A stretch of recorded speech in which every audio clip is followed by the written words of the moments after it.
मी तुला माझ्या पूजेपासून वर्ज केलेला आहे. भगवान शिवाला केतकीचं पुष्प चालत नाही. भगवान शिवाला केतकीचं पुष्प चालत नाही. भगवान शिवाच्या पूजेमध्ये केतकीच्या पुष्पाला प्राधान्य नाही. पुष्पालाही अशा प्रकारचं वाईट वाटलं. अरे मी या ब्रह्मदेवाच्या संगतीमध्ये जाऊन किती मोठा अपराध केला. मला भगवान शिवांनी पूजेतून वगळलेला आहे. पश्चाताप झाला, दुःख झालं.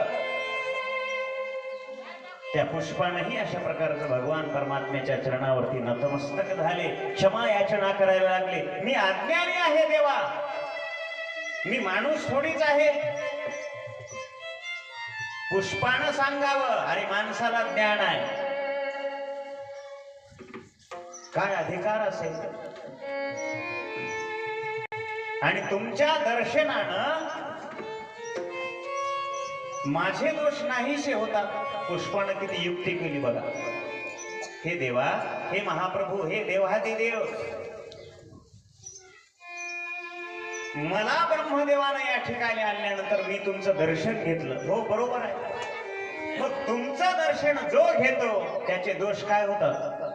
नाहीसे होतात. युक्ती केली महाराज. शरण